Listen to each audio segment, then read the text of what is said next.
Hello, everyone, and welcome to the Helping Friendly podcast. I'm Megan, and I'm here with RJ. Hi, RJ. Hello. How are How you? are you? I'm good. How are you doing? I'm doing all right. I'm doing all right. I'm good. That's good. You I'm wrangled good. your kids. You're ready to go. Yeah, there's a lot of kid wrangling. My wife's at work at her office today, so I'm sort of like I had to get the kids from the bus, and then my daughter had a friend come over, so there are four kids in there. And to be honest, the main reason that I almost was late is that I was folding laundry. It has to be done. Someone's got to do it, and I It's guess that got to be person was me. done. Yeah, Um, anyway, for how are you. things? You feeling good? Everything's back. I'm feeling good. Yeah, I'm feeling a lot better. Every day I feel better. And yeah, things are good. I took my students on a field trip today. Amazing, amazing. Yeah, Cool. What are we doing? What are we doing? I know. I I'm think I actually know. really excited about today because we're going to talk about a show. It was my fifth show, and it was just a really special time in my life. So I'm excited to talk about September 30th, 1995. It's Fish's first headlining gig at Shoreline. Big deal. It was Trey's birthday, Yep. and Yep. it was the introduction to the chess match, which started a tradition that has gone on for a long time. Yeah. They didn't mention his birthday at all, did they? I think Paige does at the very end. Like he At the very says, end. yeah, good night, happy birthday, Trey. Okay. Cool. So Yeah, they were. that's it though. Hello, Josh. Thanks for Hey, tuning in. Josh.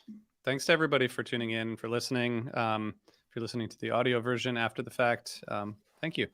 Spread the word, and also subscribe to Osiris Media on Apple for HF Pod Premium. We just recorded a bonus episode yesterday. That was really fun.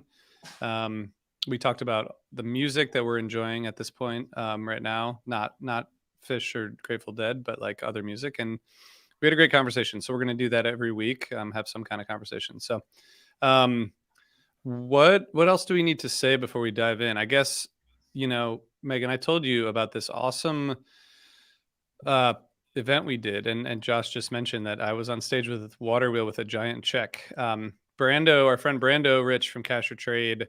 Um, this is why events are fun, because we didn't know this was happening until about 3 minutes beforehand. But he said, "I have one of these giant checks for Water Wheel because we're going to make a donation. That's Can we awesome. do that before the next interview?" And I was like, "Sure, sounds great." So I was able to hold the mic for Brando while he gave Water Wheel a big donation, which was really fun. We had a great night. It was really fun. Um, so It thanks looked everybody for. amazing. Yeah, and we got to stream it through a company called Volume, and we're going to do more stuff with them. And it's just everything went well. I gotta ask before we get into this. I think you have some notes on this, but I guess before we get into like where the band was in fall '95 and where you were, we did. We're working our way to fall '95 on Undermine, and we're Mhm. 5 episodes in. Excuse me. So we are gonna keep going. We'll eventually land in fall '95. But it was interesting listening to this show. It seems like based on your notes, you were thinking the same thing. Just kind of how the band got to fall '95 based on listening to some of these shows from the early '90s.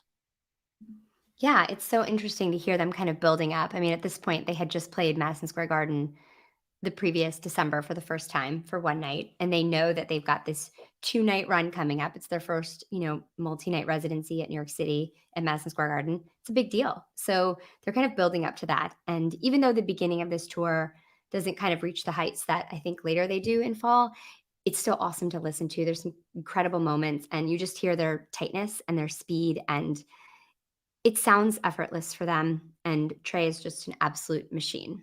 It's incredible. I mean, we'll get into it, but the speed of some of these songs is like it's incredible. Yeah, I was thinking about it today, and I was feeling like they're. I mean, I think a lot of people feel like the summer or fall '95 is the peak or one of the peaks of the band, right? Um, Yeah. There, I've been listening to so much of these amazing early '90s shows, and in contrast to like HF Pod, where we would like listen to a show and then jump around and listen to a different show from a different year, like we're going in order, but only listening to these like really monumental shows. So it's sort of a different way of. It's just like listening to the highlights, throughout the years. And fall '95 is And I think this show is like they're just kind of getting going. They haven't really hit what we would consider Fall '95 or what, some of those shows later in the tour. But some of the like early '90s speed and precision is sort of like it's still there, but it's not the focus, because the improv is like getting out there. And I think some of the stuff that I listen to from the show I agree, it's like really well played and really, kind of like Trey was on top of it at this point. But it's not like the focus like some of those early '90s shows, where like that is the point, is like how fast they're playing. Um, Yeah, I agree with what that. what do you think that balance was like when you were listening back? Yeah, I think they definitely you can hear them not pushing every song to its absolute speed. I think it's something that the thing that stands out are songs like Reba that are just so incredibly fast back then, but also just even in other songs like an Uncle Pen, or they are starting to play a little bit more interesting too in songs like Mike's and Weekapog, and just doing different things like putting different songs in the middle, or they have a fair amount of debuts, and you can see them just trying new stuff and just kind of seeing what's going to stick and what they want to do. They're a little bit less formulaic, which is kind of fun. Yeah, that's a good way to put it. Yeah, that's a good way to put it. Um, so this was about a month before I saw my first show. I saw my first show October '95. What was going on with you at this point, and how did you end up at these first whatever it was four shows? Yeah, I didn't see the first show of the tour, but I saw the next three. But yeah, I had graduated from high school in June, and I went to see the Deer Creek Fish Show in June. And then, which was my first outdoor fish show, which was awesome, my second show. And then it was probably one of the best nights I've ever had at a concert in my life. The music was definitely fine. It was great, but the whole experience was just absolutely magical. I'll never forget that night. It was so great. And then I went on Dead Tour. So I was on a fair amount of the Dead Tour that summer, and kind of glad I did since it was the last one. But yeah, so I was on that for a little bit and then moved out to Arizona to go to college out there, and immediately met my crew and fell in love like the second day of school, and ended up going up to California to see these shows the end of September, and a bunch of us were going. It was fun. We had like a bus, a station wagon, and then like I was in the back seat of like a two-door crappy car with like no air conditioning, and like I remember sitting in the back, like my back like sticking to the car for this like 6-hour drive from Tucson out to San Diego, and it was just I was 18. I was with new friends like on fish tour out west. It was just everything I ever wanted. I moved out west to see the Dead out there, and they were no more, so I was super pumped to get up to see them. I had seen the Rat Dog shows in San Francisco in, like, early September, the first shows that they did out there. I also skipped school for that, so I was already off to a really good start my freshman year in college of seeing all the West Coast shows I wanted to see and not going to school, so that was working out really well for me. And, yeah, so I'd been up to San Francisco already, done that really long drive from Tucson, and I was super excited to go back up. And yeah, we started in San Diego and we saw that second show of the tour, which was fine, but it was awesome. It was like on this grassy peninsula that was like surrounded by water. And just seeing fish out west was just blew me away, just being in that environment. I had seen Midwest fish only, and that was super cool. And then we went up to the Greek Theater in LA, and that was a very kind of LA scene. It was interesting the difference between what I had seen in the Midwest before Jerry had died and then after in the fall out west. There's a lot of people that would have been on, thinking about going on Dead Tour. And I know Rat Dog did like a couple shows early September, and then they did some later in November, but they weren't on tour that fall. So a lot of people were on Fish Tour that probably wouldn't have been. And yeah, it was crazy.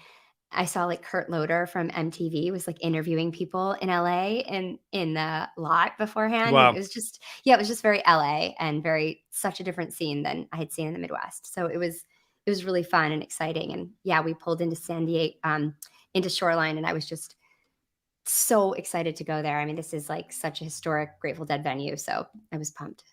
that's awesome.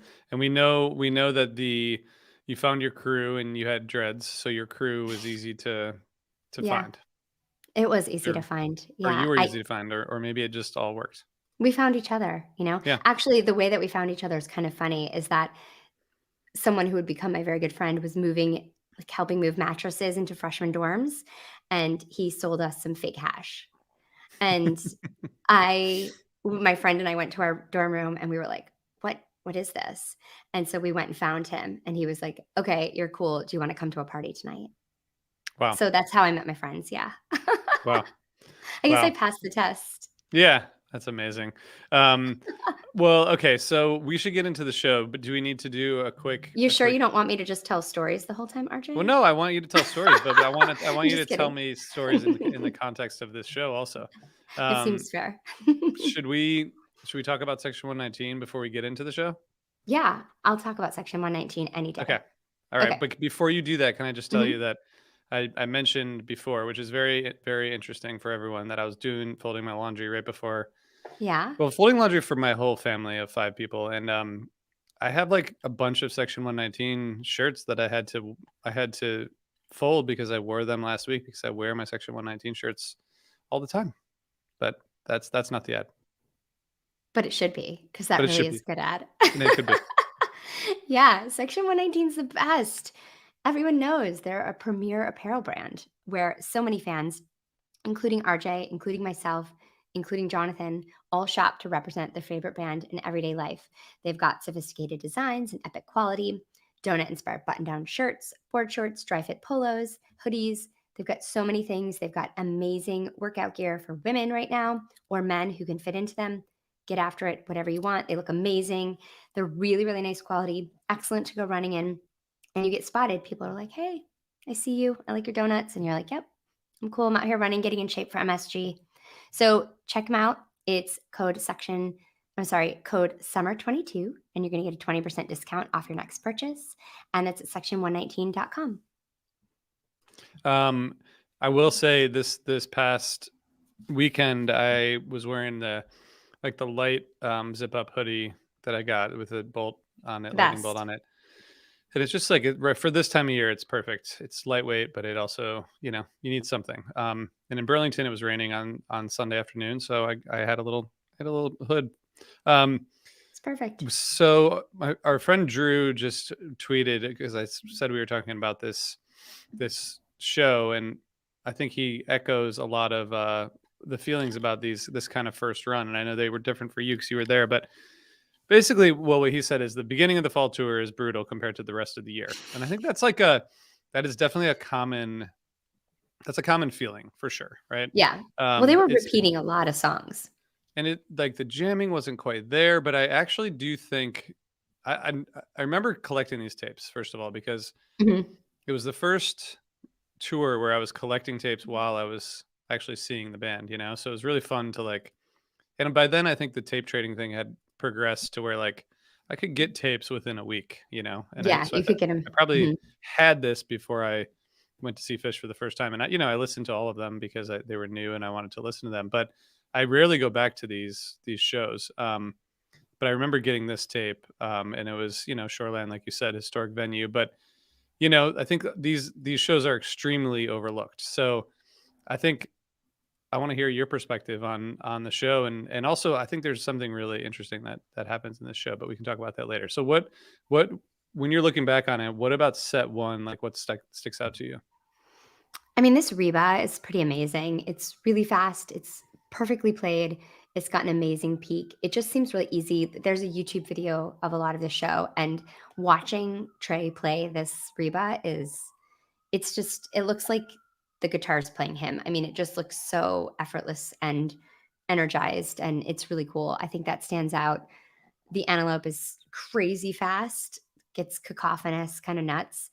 But to me, the moment that, stood out was obviously something that was really meaningful. And as a big Grateful Dead fan, was a big deal. Because Fish never, they never talked about the Dead, purposefully. And they kind of, especially at this point in their career, are really trying to kind of keep their distance from them. And so when Trey dedicates I'm Blue and I'm Lonesome to Jerry, it was incredibly moving. Just to hear him talk about it and say that it was the last place that he and a couple of the other guys had seen Jerry perform, and dedicate the song to him, and said he knew he was up there listening. No one expected that, especially after like this crazy Antelope, to just all of a sudden have this song come out. It's an absolutely gorgeous version. I remember crying my eyes out during this performance. There was a huge moon, and it was just kind of like hanging over the amphitheater, and it just seemed like Jerry was there. It was really, really beautiful, and the crowd's kind of clapping along, and there was just this feeling of like you're in San Francisco, you know, Fish is singing to Jerry, and it was Yeah, really moving. that's really cool. That's great. Mhm. That's great to hear. Um, I think the well, we should talk about the chess game real quick because that Mhm. started, and they talked about that at the beginning of the right before Reba. So one this thing that's interesting to me, I've never really thought about this in this way. Although we did talk about the chess game as part of the kind of community focus of season 2 of Undermine, and Pooh, who was the first person to make the move, was on Undermine talking about this, and he talked about how he met Paige a bunch of times, like in the lot or backstage or before the shows, and that they always talked about playing chess, and then he ended up being the first of any of the fans to make a chess move, which is cool. But one thing I hadn't thought about is, do you think this is like this chess game was a way that they wanted to stay engaged with fans as they were growing quickly? Because it's sort of like they're playing all these huge venues. They'd been playing them since '94 for some of them, but it's kind of like at this point they're really big, and we all know that throughout their history they'd remained like tight with their fans in different ways. And I just wonder if the chess game was a way for them to like stay engaged with fans on a more personal level as they were growing really fast, or just like a fun thing because people talked about playing chess at a bunch of times. I guess it could be both, but sort of interesting to think about whether this was something that they were like, this is a way for us to stay in touch as we're getting a little more out of touch because we're getting big. Yeah, and I think they've always been trying to find ways to connect with their audience, like whether it was the secret language or, other ways that they could participate and have the audience participate and this not just feel like, something that they're just putting out there, that they're also getting something back and kind of it's a communal relationship. I think that that's something that stands out about them. Definitely one of the things that stood out to me about them compared to like the Grateful Dead, who you were in the audience and just felt like you were getting this performance, and then there was no kind of like give and take between the audience and the band. Yeah. And I think Fish has always, worked to maintain that relationship and be, have a relationship with their audience in a way that is super genuine and based on mutual interests, right? So I think that like having this chess match, it was definitely something I think that they probably wanted to stay in touch with their community, and also just it's something they like and they probably thought it was funny and different and weird. And I mean, I think like the next summer when I saw them in Europe, all they did was play chess outside the venues with fans for hours, like to the point where like the show would go on like very late because, Fishman would be in a chess game and not want to give it up. So I think that, yeah, they liked connecting with the audience that way. So That's I think cool. it's cool. Yeah, that makes sense. And I think yeah, that's a good point. And there had been other, the secret language, and there had been other things that they've done throughout the years. But this is just sort of an interesting, and also like the way Trey explained is like, if you want to make a move, just go to the Greenpeace table. And I just Yeah. imagine that now being, I don't know. I don't know if we talked to anyone about what it was like at the Greenpeace table, but I just imagine it being like hundreds of people trying to participate. But I don't remember from my first show how many people were there. Yeah, I don't remember that either. I feel like it was so different in the '90s. I don't know, like, it was just a different vibe. I can't imagine if it was, like, mobbed there, but maybe it Yeah, was. Yeah. yeah, We have to ask yeah. Greenpeace Mike and figure out We what. do. We need to do that. We need to do that. I should have asked Amy Skelton and the Water Wheel folks on Sunday because we talked about this transition kind of from Greenpeace to Water Wheel, which just happened, Mhm. a couple of years after this. Anyway, the Reba is really cool. One thing on the recording was like there's something weird sounding with the drums on this. I don't know if Fishman's like hitting like the wood blocks during the entire song, but do you hear that at all I when you didn't. were listening back? No. It was really strange, and also like these audience tapes are like not that great, They're not that you good. know. No. Yeah. I feel like we were still like transitioning from smaller venues to huge venues, and some of the Fall '95 stuff sounded good, but this was like it's a little but there's something going on with Fishman in Reba that was like slightly distracting during the composed part, but it's really fast and really well played. And then like you said, the solo is it's a great version for sure. I saw the Virginia Beach show in '98. You know, when they played Terrapin, Mhm. um, and that was like, you know, definitely top five Fish experience. And I can imagine that when they, you know, when they acknowledge this other band, it's pretty special. So that's cool that you got to see Yeah, I mean, I'd rather see them play Terrapin Station, but still, this was pretty cool. that. That's um, amazing. I remember what listening to that. what was your favorite part of set one when you're listening back? I mean, sentimentally, I'm blue and I'm lonesome, but I definitely think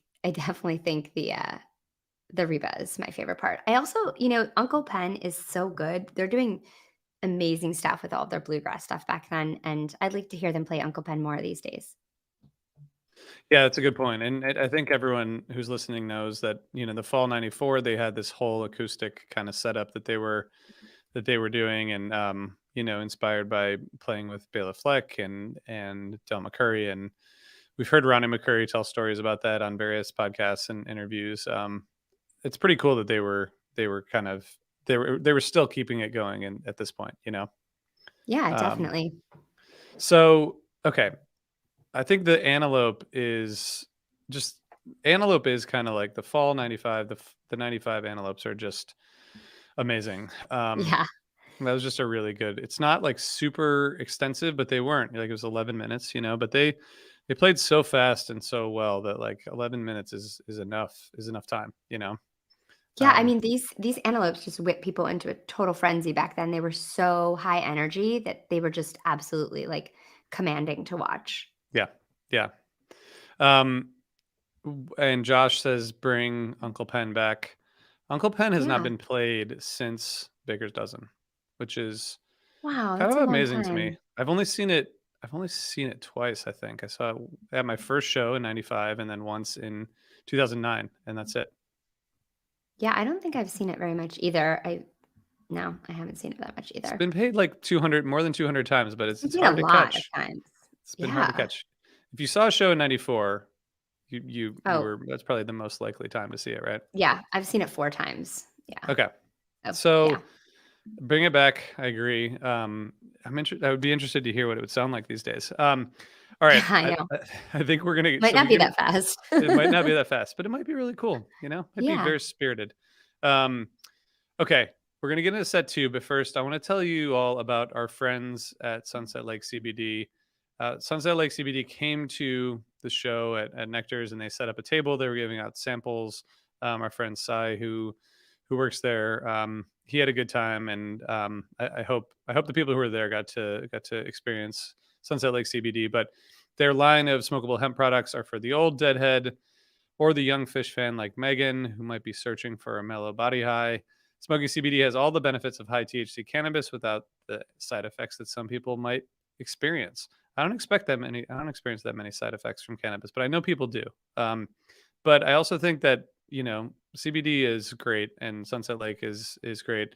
The other day, I think last week after I was traveling a bunch and on different time zones, I woke up at like 3 in the morning and just sort of like out of like I was just like awake and I was like, shit, what am I gonna do? So I ate 2 Sunset Lake CBD gummies and then I went back to sleep until 8. It was amazing. So it works. I'm telling you guys. Perfect. I'm telling you guys it And are you works. are you keeping them next to your bed now? Like Yeah, we talked about? they're in the Okay. bathroom. They're in the Okay, bathroom. that's So close enough. they're Yeah. close enough. But they have 9 different strains from this year's harvest. All the flowers grown, cured, and trimmed by Sunset Lake CBD farmers, and they bring the Sunset Lake CBD directly from their farm to your door. And for those of you who are watching, just got visitors during the Sunset Lake CBD ad. They're too young to use Sunset Lake CBD, but check out No. Sunset Lake CBD at sunsetlakecbd.com and use the code HFPod for 20% off all products. Yay, Sunset Lake. It's the best. I have really gotten into their sleep gummies, and they're just the best because they have melatonin in them, so they're just absolutely perfectly formulated to just help you go to sleep at night. Yeah. I like to take Yeah. them, like, after the weekend when I just need to, like, get a really good night's sleep. Yeah. I definitely Yeah. recommend. Yeah, the nighttime ones with melatonin are good. I like to take melatonin anyway, so, like, it's why not do both? It's perfect. Anti-inflammatory too. So, all right, Megan, what was the do you remember the set break of this show? Do you remember what was going on heading into the second set? No, I think I may have been in an altered state, a very altered state, during this set break, but I remember being really excited to be there, and everyone was just talking about the first set and especially about this dedication to Jerry. It was a beautiful night in San Francisco from what I can remember, and we were just excited to kick it off with the second set. So I was really, really excited to start off with Runaway Jim, which is such a great set opener always. And at the beginning, Trey makes the comment about how they're using the Portuguese defense and they're going to crush the audience, and that they're not scared. And I mean, they do go on to win this match, right? Don't they win it at New Year's? I think so. I think they did Mhm. win. They seem like they were pretty into chess. Although I'm sure a lot of fans were too. But I agree that Runaway Jim is like, it kind of is fall '95. That and Yeah. AC/DC Bag, which opened the first show I saw. It just it's just it's just such a great way to kick off a set. I wish they would open more sets with Runaway Jim, even if they're short. Yeah, I think I saw We one don't in hear like them that much. Charlotte 2019 or something, and it was so fun just to start the second set. I remember I was like seeing friends and I heard it, and that's when you like run back to your spot because you're like, yes. But this Yeah. one's good. It's like you can hear them almost like Trey's almost like scratching a little bit. It's like he's doing Hmm. this little scratching Hmm. sound, and the jam has an awesome peak. It's fun. Yeah. It's really good. I like the way that this set starts to unfold. The I wonder when the last time they opened up a first set with Runaway Jim. I think it's been a little while. I'm gonna look right now. Okay, it's Yeah. 2015. August or Wow. yeah, August Mhm. 1st, 2015 was the last first set opener. They did a second set opener in 2019 in Charlotte. That's the one you're talking about, I think. Mhm. Yeah, Yeah. but come on, guys, it's okay. Like, just go ahead and open with it. Um, Maybe they will. Maybe they will. Um, so the fog that surrounds, which is a totally different kind of thing than used to happen. I really want to talk about the Mike song, but what else before the mics? Well, the Fog That Surrounds is pretty cool because they only played it 8 times, right? I saw 3 of them. They played 2 in California, I think 1, like, 2 nights before this, and then they played one of the last stops on this outdoor stops on this tour in Arizona, at Compton Terrace, a show that I have no memory of. But it's cool because it's just, like, a reworked taste with different lyrics and Fishman singing it, and then they play it that way through September, and then in mid-October, they bring back Taste with Fog or something they call it, or the Taste that Surrounds, they call it, and fans, I think, call it Tasty Fog, and that's, like, a little bit of a mashup of both, and then in mid-October or I mean, in, July in Amsterdam the next year, they're like, announce it. They're like, "Taste is back. Fog that Surrounds is over." And it just has a few of the lyrics from Fog That Surrounds, but it's crazy to hear this song kind of go through this evolution. Yeah, I was thinking it was reminding me of the Lowell, Mass show from the spring of '95 when asked the fans to help the band name Yeah, Spock's brain. So this Son of a Mule, which I heard like every time I saw Fish in the early days. same. Yeah, still like not that big of a fan. Apparently, I was looking at it today. Apparently, the first show that I saw, which was October 28th, 95. Apparently, the set in the Son of a Mule is on the Gem charts, which is Oh, sort of that's interesting cool. because I don't really need to hear Son of a Mule. Even if it's Again, jammed out, huh? well, I just think the jamming out is just kind of extending this Son of a Mule thing. Exactly. you know, I mean, they're because not this gonna has like like, a no, they're not gonna do anything crazy. Yeah. yeah, but it doesn't. I don't see it that often. I'm probably being too hard on it, but I feel the the same way about it. It's just it is what it is. It's a very, like, I don't know. I think this one is pretty good. It's pretty ferocious, like, the duel or whatever gets mhm, pretty heated and pretty yeah, cool. It's not yeah. my favorite kind of Fish to hear, but they really liked it in the mid-90s. Yeah, yeah, and it was, this is like 12 minutes. So, that's a pretty long time of them kind of going back and forth. They've been playing it since spring of '94, and by this point they were using it to kind of do this dueling, dueling things. Yeah, I think that's too long for Son of a Mule. Like, that's too much. Yeah, well, it was longer than Mike's, which is crazy. That's a problem right there. Yeah. That's that's a little much, but this Mike's is I think it's so Mike's I think is like the most interesting part of this show, and partially because I think I don't know, the fall 95 shows are a little less like out there and weird than summer 95, and by the time they get Mhm. to, the late December, like New Year's, or the 12/7/95, like the Mike songs are just amazing. So I think this is pretty cool. Like it's really a good predictor of what's to come with Mike's song. You get to like these shows that are later on in the tour, like the show from Orlando or the show from Binghamton, which don't have mics, but the jamming style starts to like really build out from here. And I feel like this is probably one of the first jams of this tour that really like kind of previews that direction. Um, and I don't know. I think that's like the one thing about this show that in terms of like listening back a bunch, this Mike song it's like the first one of the fall 95 tour. So they played in Great Woods, the last show of the summer tour, and then this one.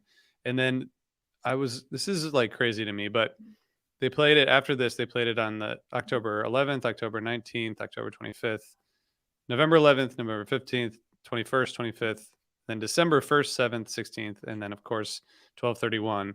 And I don't know if this is like unprecedented, but it's definitely uncommon. Every Mike's that I just mentioned, besides the 12/16 one, is on the jam charts.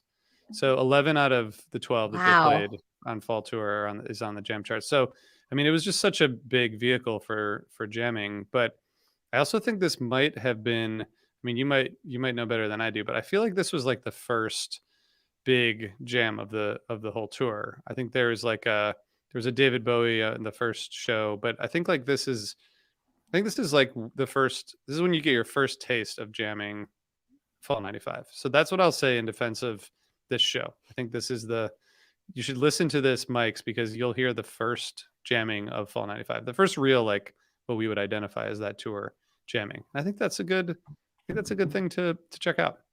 Yeah, it's like the first kind of type 2 moment out of the whole 4 shows that they've played so far. And it's a good I mean, the second jam is amazing. I mean, first when it starts, it's cool because 'cause they've got Fishman's doing some, like, growling in the beginning. He's like which totally reminded me of what he's been doing with his effects now. He's like, "Yeah," and he's making all these, like, growl noises, Yeah, it just seemed kind like of they were hilarious. psyched for it to be, and it was the first in 4 shows, so I think they were excited to dive into it. Yeah, and Mike just sounds amazing. He's just dropping some, like, really nice bombs right at the beginning, and then that second jam is super menacing. I mean, it's, like, dark and creepy and, like, plotting. It's just has this, like, really cool vibe to it. It's almost like you want it to keep going. You wanna, like, them to just, like, stretch it out more, which is, I guess, what they'll get to, but it lands beautifully, and I think this is a great mix to listen to. That's my one, and I don't mean to tell you that this show that you liked and went to is not good, but I'm just saying for people who think that the beginning of this tour is not good compared with the rest, you gotta go back and listen to this because it is the first taste of our what we would consider fall 95 jamming.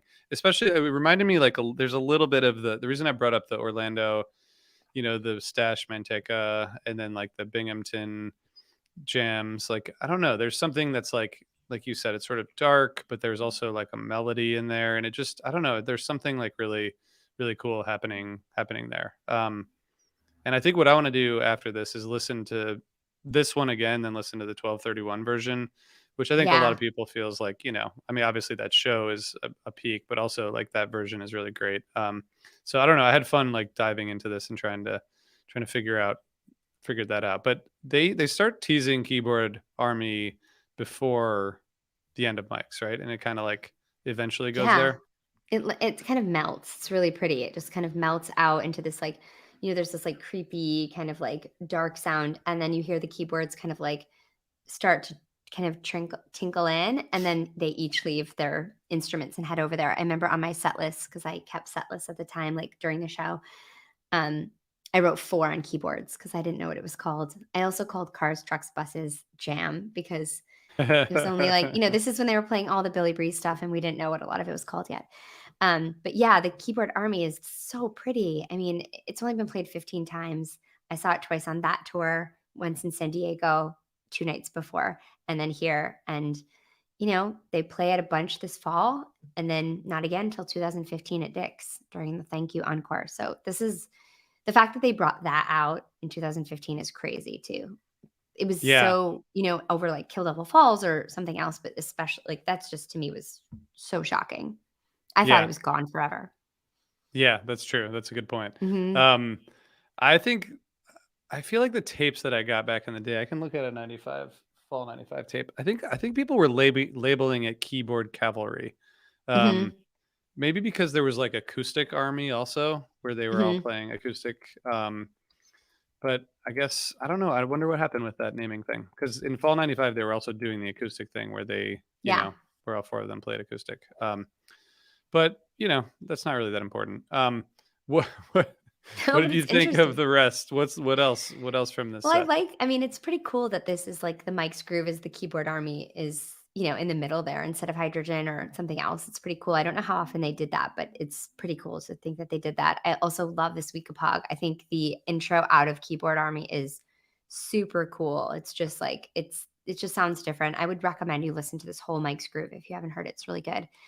I love this week of Pog. This solo that Trey does is like super soulful over just an insanely fast pace that Fishman's keeping up. I mean, week of Pogs, just like Antelopes in the mid '90s are just races, absolute races, and this one is that way too.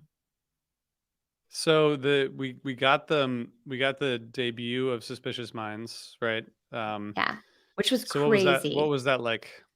It was crazy because the night before, Fishman sang Aerosmith's "Crying," and he came out with, like, a huge scarf tied to the mic and did, like, a whole, like, Steven Tyler, like, Aerosmith thing, and it was just that song was huge then, and it was just hilarious, and so everybody was like, "What's Fishman gonna do tonight?" And he comes out in, like, this huge cape, and he starts singing "Suspicious Minds," the debut of the song, old Elvis song, just, like, so funny, and then he starts, like, strutting around while it's, like, during the buildup, and he puts on and, like, there's lights on the inside of the cape, and he's just, like, flashing it around and, like, vamping, and it was hilarious. It was so great. It was just one of those, like, old school Fish moments. Like, he was doing a lot of that in the beginning of this tour, and it was really fun. I watched I mentioned this in our on our premium episode, which again you should subscribe to Osiris Yeah, Premium on check it Apple out. because you could hear me talking about Elvis the movie and how it's not that good. Oh, yeah. Spoiler alert. But I kind of forgotten that this song was like a later. This was like a big, I guess, sort of a revival hit for Elvis, right? I mean, it came Yeah, like like, late later on yeah, I in think it his was his career, and last, like, number 1 hit or something, and yeah, he was, like, one of those last gasps, and then he did, like, a residency in Vegas or something, but this was kind of yeah, one of those, like, "I'm not dead yet" moments where you, like, send yeah, out, like yeah, exactly, and Fishman exactly. That's nails kind it of in the the vocals. It's very, like, old, like, Fat Elvis kind of, it's perfect. yeah. It's kind of amazing. His voice is very like he's definitely trying really hard, which I think is I know. that's cool. It doesn't even sound like him at certain moments. I'm like, "Is that still Fish?" Because it sounds he's really working it. I don't know, but was Elvis fat then? I think he was, yeah. And in the movie, they have a they don't make him that fat. I don't know how fat he actually was at the end, but I I don't don't. think it So was good. I don't think it was good. Um, so you get like a kind of a standard sort of end to this with the Amazing Grace, Good Times, Bad Times encore, which was a common closer. But what else were you reflecting on in toward the end of this show? Yeah, I mean, I think they were doing a really good job of setlist construction, like this, like, ending both the first and the second set with kind of like, you know, good rockers like Cavern and, sample, like just kind of to bring in, a little more normalcy and like just rocking it to it. And then their acapella back then is just incredible. It's so good. They were working on it a lot. Sounds amazing. And then this Good Times is it's just shred. It's so fun and just a great way to end the set. I mean, I think they had a lot of fun during the show. These shows are not this is the best show of the tour so far. Like if you look at like the ratings and just like the playing and I think set list construction. But they were repeating songs a lot. They were playing a lot of the Billy Bree stuff. Like I saw so many of the same songs over those 3 nights, but I actually didn't care back then because they were newer to us anyway. And it was just a good time. It's 95. Like, what Yeah. do you have to complain about? I was 18, partying at Fish. Good times. Yeah. You were 18. Good for you. I Mhm. was, how old was I? I was 16. So I could only really leave for the night and then go back home. That's why I only saw them in the Palace, the first Yeah. in 95 and 96. Did you go Oh, to that Palace show, either of those? no, because Because I you had were, moved you away were from gone. Michigan. Yeah. I was looking at that this morning. Like if I had, I would have gone to Kalamazoo also, Mhm. if I had in retrospect, but what are you gonna do?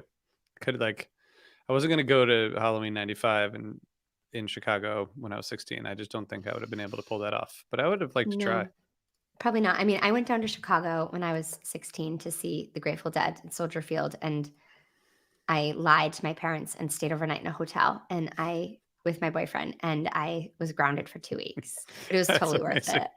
That is amazing. Good for you. I know. Now I have a 14-year-old daughter, and I'm like, "Holy shit, if she Oh ever well, did you got anything it. like that in 2 years." She's so much Oh better than me, though. She's smarter than me. It's my younger one that I'm worried about, but well, there. I mean, what goes around comes around. That's what they say. I know. So, Exactly. um, well, people who are listening and watching, we hope that you enjoy this conversation about Fall '95. I think it's. I'm glad you chose this. It was fun to go back to this fall tour without like diving straight into the Lincoln show from 1021 or one of the kind of like big shows from December because I think there's some stuff here that people should listen to. So I hope we gave September '95 a little boost here.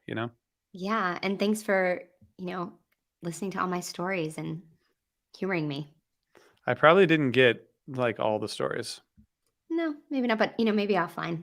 Or maybe if you Maybe come up to me at a show, you yeah. can come up to me and talk to me about 95, and I'll tell you all my real dirty, dark secrets. Yeah, we'll do that on HF Pod Premium. It's only 4.99 a Oh, month, yeah, and you'll get exactly.